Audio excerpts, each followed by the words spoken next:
வணக்கம் நேயர்களே.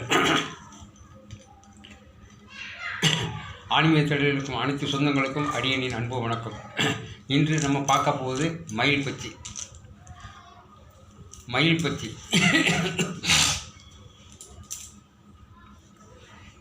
இதுக்கு கிரகத்தின் அதிபதி சனி ராகு. இதுக்கு திசையானது வடகிழக்கு, ஈசானியம் அப்படின்னு சொல்லுவாங்க. வடகிழக்கு இதுக்கு திசை வடகிழக்கு.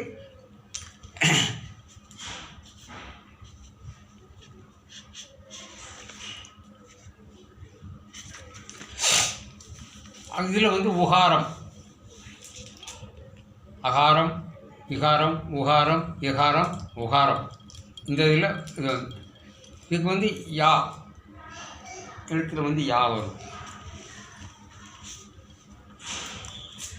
இதுக்கு நட்சத்திரம் திருகோணம், அவிட்டம், சதயம், புரட்டாதி, உத்திராடி, ரேவதி. இதுக்கு 6. இந்த மயிலுக்கு 6. இந்த இது ஆகாய தத்துவம்.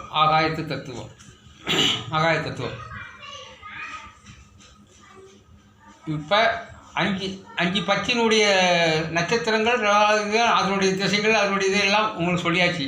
இப்போ அடுத்து இந்த பட்சிகள், இந்த பஞ்சபூதங்கள், இந்த கிரகங்கள் என்ன எது எப்படி சேர்ந்துருக்குன்னு அதை முதல்ல பார்க்கணும். இப்போ வள்ளுவர் பட்சின்னு வச்சுக்கோங்க. வள்ளுவர் பட்சிக்குள்ளே என்னென்ன இருக்குது? கேது நட்சத்திரம் இருக்குது, சுக்கிரன் நட்சத்திரம் இருக்குது, கேது நட்சத்திரம், சுக்கிரன் நட்சத்திரம், புதன் நட்சத்திரம், சந்திரன் நட்சத்திரம் 4 இருக்குது. இதுக்குள்ளே இந்த வள்ளுவருக்குள்ளே 4 இருக்குது. அதே மாதிரி அடுத்த ஒன்று பார்த்தா அதுக்குள்ளே 4 கிரகங்கள் வரும். 4 கிரகங்கள் 4 மணி 7 இந்த மாதிரி ஒவ்வொன்றுக்கும் 4 இது கிரகங்கள் அந்த நட்சத்திரத்துக்குள்ளே இருக்கும். ஆனால் அதுதான் சொல்கிறது, இந்த எல்லாரும் இப்போ இது பட்சி எடுக்கிறதுனா நட்சத்திரத்தில் எடுக்கிறாங்க. நட்சத்திரத்தில் எந்த பாகத்துலேருந்து பட்சி எடுப்பாங்க.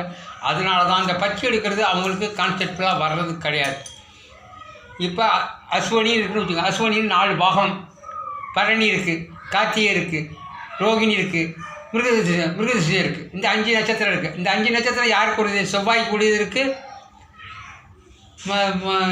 கேது கூடியது இருக்குது, சுக்கிரன் கூடிய நட்சத்திரம் இருக்குது, சந்திரன், புதன் எல்லாத்துக்குள்ளே நட்சத்திரமும் இருக்குது. இதில் எந்த நட்சத்திரம், இது 5 நட்சத்திரத்தில் பிறந்தவங்க வள்ளுவர் பற்றியும் சொல்ல முடியுமா? சொல்ல முடியாது. இது எந்த பாகத்தில் இருக்குது, இதெல்லாம் உள்ள அவங்க ஆராய்ச்சி போனால் தான் இதனுடைய விளக்கம் செய்ய முடியும்.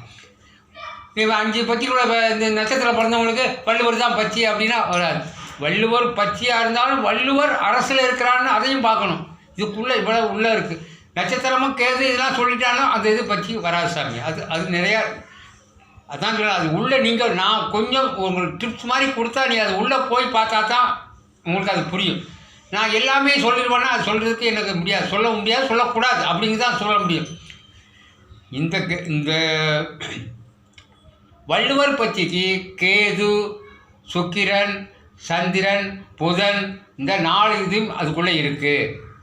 இப்போ ராசி மண்டலத்தை 3ஆக பிரிச்சிருக்காங்க. மேச மண்டலம், சிம்ம மண்டலம், தனுசு மண்டலம்.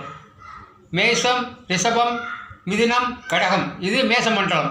சிம்மம், கன்னி, துலாம், விருச்சிகம் இது சிம்ம மண்டலம். தனுசு, மகரம், கும்பம், மீனம் இந்த 4 தனுசு மண்டலம். ஆக இது 3 இதாக பிரிச்சிருக்காங்க. இந்த 3ல் அதே மாதிரி தான் முதல் மண்டலத்துக்கு இந்த 4 கிரகங்கள் வரும். மேச மண்டலத்துக்கு இந்த 4 வரும். அதே மாதிரி சிம்ம மண்டலத்துக்கு 4 வரும். தனுசு மண்டலத்துக்கு 4 வரும். இப்படி தான் கணக்கு. இதில் எந்த பாகம் யார் எப்படி எந்த இப்போ தனுசில் மக லக்கணம் இருக்குது. அப்போ அது யாருக்கு எந்த இது அப்படி கொஞ்சம் யோசிக்கணும். யோசித்து உள்ளே போங்க, அதனுடைய உங்களுக்கு புரியும். அதாவது இப்போ என்னென்னு வேணுங்க, இப்போ நெருப்பு இதுன்னு வச்சுக்கோங்க. அக்கினி ராசின்னு வச்சுக்கோங்க. அக்கினி ராசி அடுத்து நீர் ராசி வச்சுக்கோங்க. இப்போ அக்கினிக்குள்ள கிரகம் நட்சத்திரங்கள் நீர் ராசியில் இருந்தால் அது செயலாக்கம் பண்ணாது. நான் உங்களுக்கு ஒரு சூசகமாக சொல்கிறேன், நீங்கள் அதை புரிஞ்சுக்கிட்டு வந்தாச்சு. இப்போ அக்னி நட்சத்திரம் சூரியன் எடுத்துக்கோங்க, சூரியன் செவ்வாய் 2 அக்கினிக்குள்ளது. அந்த அக்கினிக்குள்ள நட்சத்திரம் வந்து நட்சத்திரங்கள் கிரகங்கள் நீர் ராசியில் உள்ள கிரகத்தில் இருந்தால் அது வேலை செய்யாது.